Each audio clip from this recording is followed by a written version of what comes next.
இந்த சீனை நல்லா நோட் பண்ணீங்கன்னா தெரியும். ஒரு லேடி வந்து பாம்பை மைண்ட் கண்ட்ரோல் பண்ணிட்டு இருப்பாங்க. அதை பார்த்த ஜேடன் ஸ்மித் ஜாக்கி சான்ட்ட கேட்பாரு, அந்த லேடி எப்படி பாம்பு மாதிரியே பண்றாங்க, எனக்கும் அதை சொல்லி கொடுங்க அப்படின்னு.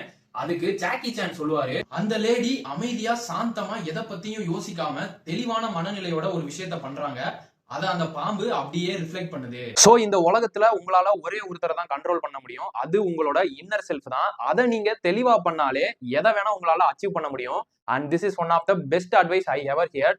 Because only thing we can control is our own actions. நான் சின்ன பையனா இருந்தப்ப என்ன சுத்தி இருக்க எல்லா பசங்களும் என்ன புலி பண்ணிட்டே இருப்பாங்க. ஒரு சில நேரம் அடிச்சு கூட போட்டுருவாங்க. I got really scared. அதனாலேயே நான் வீட்டை விட்டு வெளியில வரவே மாட்டேன் அவ்வளவா. அண்ட் கடைசி வரை என்னால அவங்கள கன்ஃபரண்ட் பண்ணவே முடியல. அந்த டைம்ல தான் நான் இந்த கராத்தே கிட் படம் பார்த்தேன். சோ புலிங்கா இருந்தாலும் சரி, லைஃபா இருந்தாலும் சரி, நம்மளால மத்தவங்களோட ஆக்ஷனை கண்ட்ரோல் பண்ண முடியாது. நமக்காக நம்ம ஸ்டாண்ட் பண்ணி ஃபைட் பண்ணணும் அப்படிங்கிறத ரொம்ப சின்ன வயசுலயே எனக்கு இந்த கராத்தே கிட் படம் சொல்லி கொடுத்துருச்சு.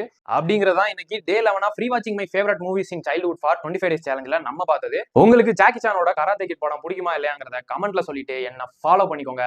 நாளைக்கு பார்க்கலாம். வரட்டா, பாய்.